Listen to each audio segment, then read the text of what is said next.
Alright, James Comey, the current FBI director in 2016, says that the reason crime rates are spiking is due to viral video effect.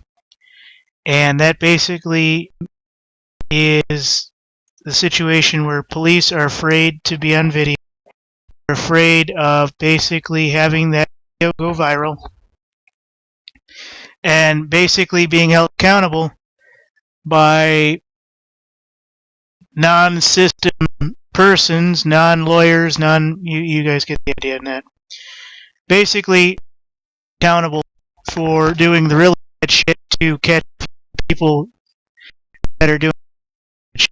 And that's what the FBI director is saying, is that the crime rate spike is due to viral video effect, and that cops don't want to be seen on video because they know that that shit's going to end up on the internet, and that it's basically going to be open season and hunting season on them. The director of the Federal Bureau of Investigation pulled down a controversial comment he's previously made, asserting that videotaped encounters with police are compromising the ability of officers to do their jobs and contribute to the spike in crime. And this is actually true.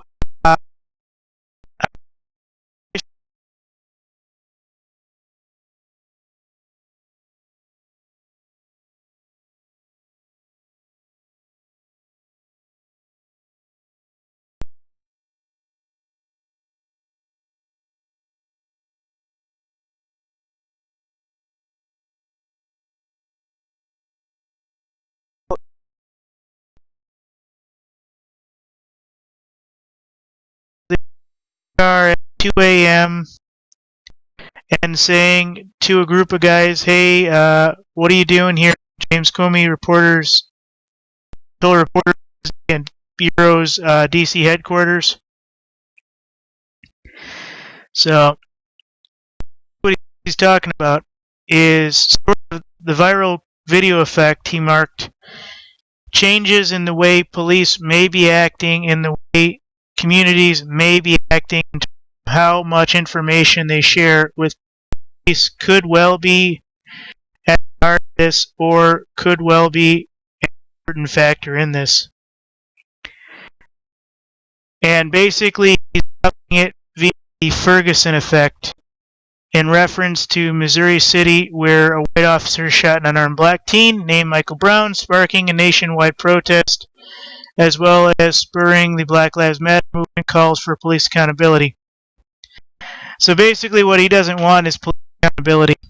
You know, if you do something super shitty or shady, you know, he doesn't want, 200 people marching down, kicking down doors, and dragging that person off to a fun, happy little basement somewhere where, they get the Gitmo treatment. But yet, just about anybody in America can be given a terrorism charge for just about any major activity nowadays. And, they'll be given the Gitmo treatment, but his people, off limits from the Gitmo treatment by Americans and the viral video effect. Well, you know what I say? I always say it comes down to two things: doing your job, knowing how to do your job, and that basically comes down to, is the job worthwhile? Well, yes and no to an effect. We don't want to see the war on terror, war on drugs continue on for years and years and years more, but DC isn't doing anything to say, you know what? Here's a district in every county where everything is nearly legal.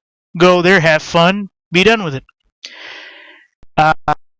End the war on terror. Tell the banks, no more big gun companies, no more major defense contracts where you get to, strong other proxy situation where you build up a proxy army and then we got to go in there and kill them 20 years later. Along with no more big banks. Boom. War on terror, war on drugs, done and out. Alongside that, make prostitution legal, among a few other things. Bam. I think the red light districts would probably help 50 to 80% of everything, including if you pay taxes and have a good job. You would get a once a month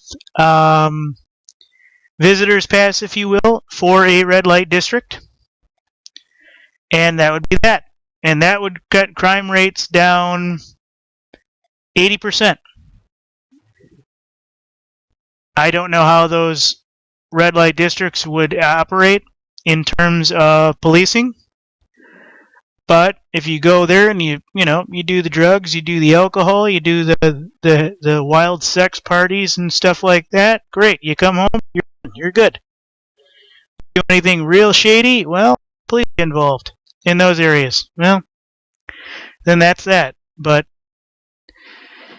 this comes from the FBI director, and I got to be honest, I see his point. I also see the point where the end on the war on drugs and the war on terror and everything else needs to come from this guy. And I highly doubt he has the kahunas to tell the DOD enough already. Bring down the central banks, bring down the national banks, bring down the large defense companies, bring down all the major super companies that are globalizing the destruction of humanity so that my people don't end up having to get killed over a plant or something else that was made illegal because it could produce 10 times the amount of paper or rope or other things. But that's a decision he has to come to make on his own, and he won't because no doubt the central banks fill his pockets as well. And I highly doubt he could get to where he was believing in a natural humanity effect. So, thank you guys very much.